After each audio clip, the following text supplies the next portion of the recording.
Hello humans, this is episode 8, part 4, let's continue. I like being hot. Me too, but in moderation. I don't like it that much. I prefer it to be either actually hot or cold. Oh really? So it's the in-between stage you don't like, huh? It makes me feel a little worse, yeah. Well, on our arrival at the beach, I noticed that the movement of the waves was extremely slight, the swell almost imperceptible.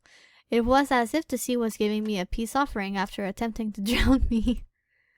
I walked towards it, my pace lively and determined. Then the water touched the tips of my toes, that were clad in boots, of solid leather which let nothing pass them, not even a drop. I stepped back a little, an inexplicable coldness gripped my throat, and I stayed there, stunned by the water's immensity. Human. Come on now. I felt Vulcan's hands on me and my body being dragged out of the water. Then I saw him place a bottle in the sea and recite Miiko's incantation. Wait, I was going to do that. Don't force yourself to confront something you're not ready for. Confront what? Your phobia of water. I'm not afraid of water. Human? He placed his hand on my cheeks and forced me to meet his eyes. To have no fear is a strength, but it takes even greater courage to learn to acknowledge your weaknesses. I will not judge you for that. Valkyon. Come on now, let's go back to HQ. How nice. Let's go back to HQ. And not be useful.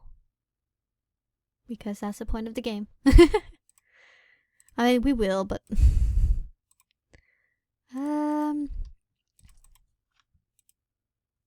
We had only just entered HQ when I had a sudden wave of nausea, which he noticed. With his hand on my shoulder, he looked at me gravely. How do you feel? Well, don't you worry about that. I'm going to see Ikar for the mission report, and then I'm going back to my bedroom. Do you want to talk about it? I don't know if I should talk about it or not. I'm afraid that might aggravate the situation. Actually, I don't understand what happened. It's a post-traumatic reaction, which is not hard to understand. Yes, but still. Don't let it get you down, you know? Boom. Someone rammed into me. Human, oh, I'm sorry. Vulcan's expression remains unbothered. You're awake? I had no idea. No one told me. Yes, I haven't for a while. I guess nobody thought so, too, or simply no one had the time. I'm really happy to see you. It's totally a shame around here without you. I see. However, I'm sorry, Eldarya, but... We were talking. Oh, I see. I'll leave you alone then. Thank you. She left without a sound. You were saying? Do you mind if I make my mission report first? Not at all. We can simply meet up in the dining hall. I have some venomous ladybird pulp to pick up for Floppy. Got it. Catch you later then. I wonder why he's so attentive all of a sudden. I don't know. I wonder. Well, there really is no one here. I have no choice but to acknowledge I'll have to do this report alone. But where are the papers? Okay. I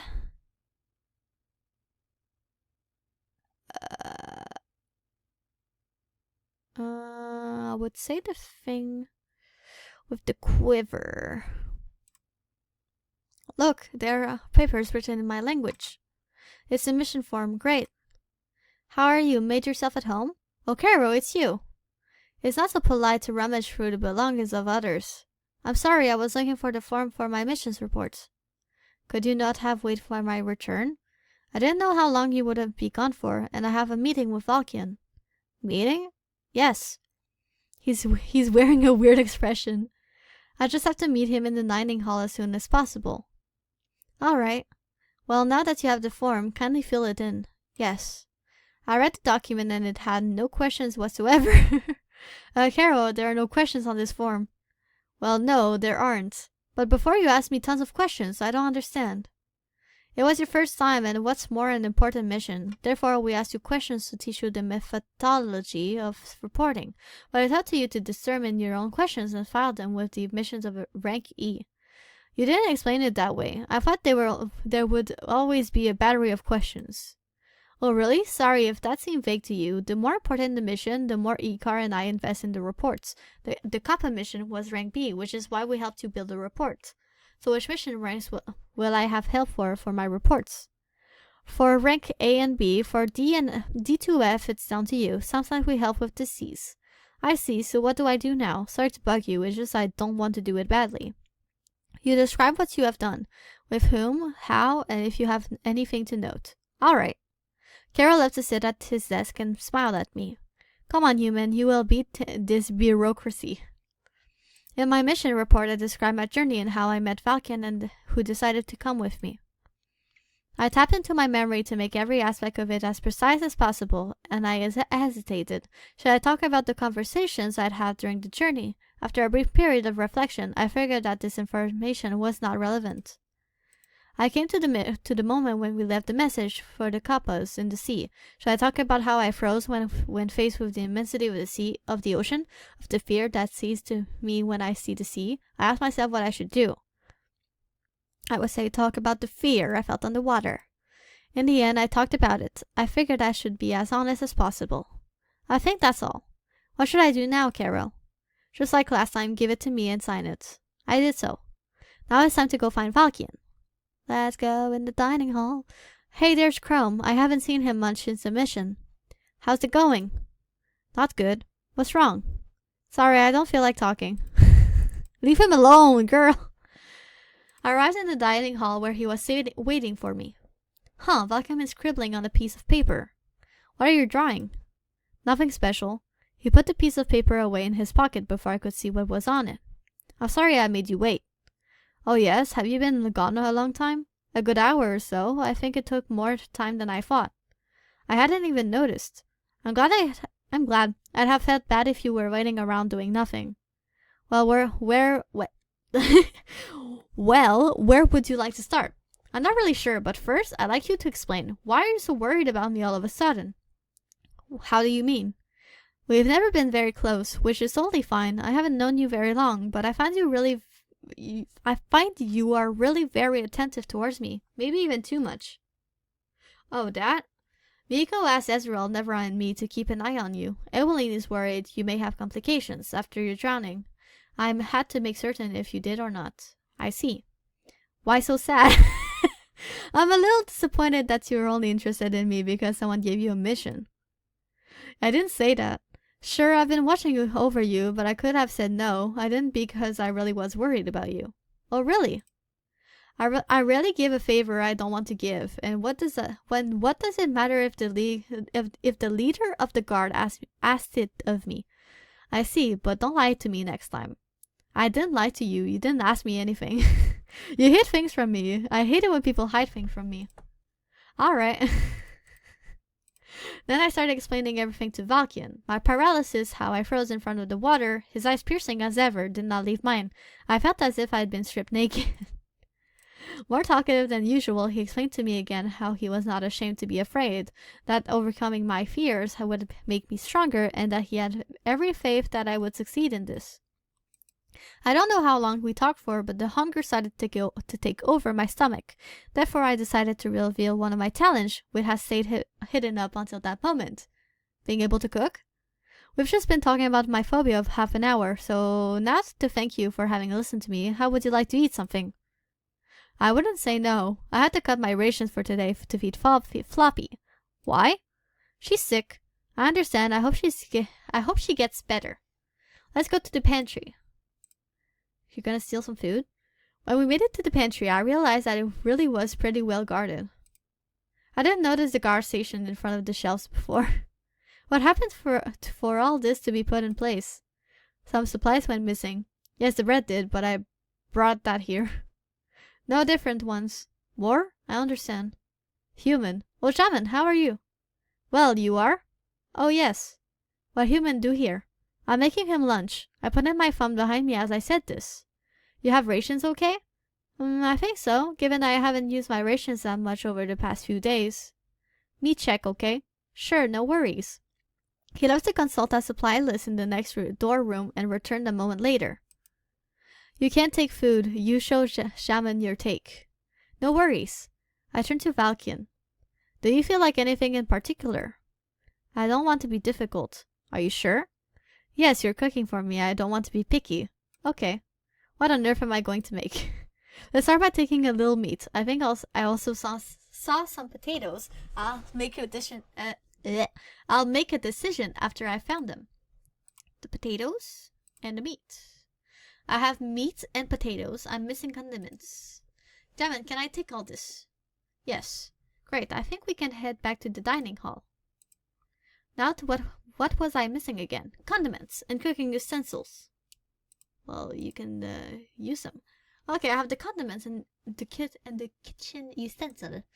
Let's all go sit at one of the tables to think of a recipe.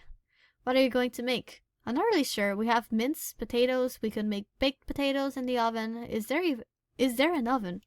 I don't know this dish, but there is an oven. Good, very well. Let's get to work then. It was on my way to the kitchen when a man stepped in my path. I'm sorry, but what on earth is going on here? What do you think you're doing, new girl? Shoot, they told me no one would be here today. Plus, the place was deserted not even a minute ago. Well, so I was thinking I'd cook something. Falcon whispered to me that this was the chief chef of the guard. I'm finally meeting him. Cook? You cooking? I'm sorry, but that's ridiculous. What are you going to make then, huh? And how?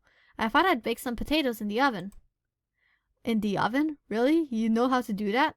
So first of all, I'd cook the potato in the oven with basic seasoning, salt and pepper. Then I cut it in two, take out some of the flesh inside, and make a meat filling. Filling, huh? Yes, I mean, I'd put the filling in the potatoes, which I'd put back in the oven to cook the meat, and then cover the whole thing with cheese. That is never going to work. Let me try. So you can ruin the food? If I fail, I swear I'll only have the strict minimum of rations for a week. Looks like he's thinking. Oh, alright then, but I'll be watching both of you. Keep it on the tables now and lets you dirty my workplace out of the question. I need access to the cooker and oven. I'm staying here. Sure, no problem. We'll have to set ourselves up in the nearest stable.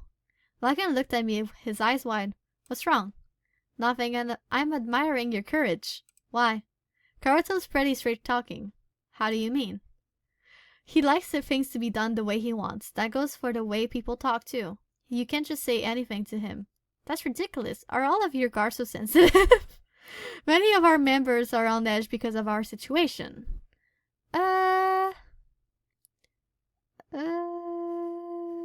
Yes, it would be nice to be less nervy. When we manage to get our heads above water, things will be better. It's a bit of a mess since the crystal was shattered, I imagine. To come back to Karuto, I'd advise you to get to know him better before letting yourself go around him. It's as if you're asking me to tame him. Is he a wild animal? In a sense, yes.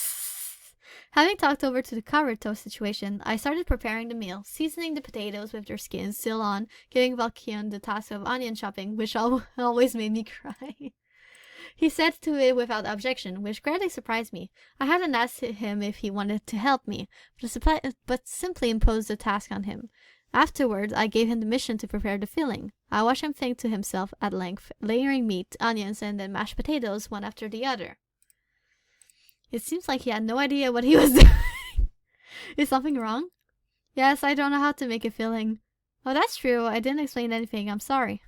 I took over preparing the filling, making sure to show him each step carefully. That's when I realized I missed machines. I lost the habit of doing everything by hand. Falcon watched me over for a brief moment, then slid behind me. My eyes went as I felt his muscles around me. Sir, what are you doing? I'll take over. What do you think you're doing? Good gosh, it's Karuto. His shouting made me jump. Well, as you can see, we're preparing a meal, so we'll just keep going with that. What is this thing? He poked the filling with his finger. It's potato filling. He took a spoon and swallowed the bite. But that is not good. It's doughy, and then your technique. I've watched you do it. It's lame. That's okay if it's doughy, though. It's eaten hot, and my technique was bang on. You'll see when the meal's finished. I'd be surprised if it ends up good. You should add this. He held out a flask of liquid. I smelled it, then he left. I decided to listen to Karuto and use a few drops of his potion. It gave a highly unexpected and very interesting taste to my filling. Once we're done, I'll thank him for the tip. We kept on through the recipe to finish it. I was very happy with the results, which was pretty much what I hoped to achieve. We tittied up and did the dishes before sitting down to eat. You didn't tell me it would be this good. Oh, do you really think so? Yes, you really are an excellent cook. Thank you. And we're gonna stop here for this episode. We're gonna continue in a few minutes. Bye!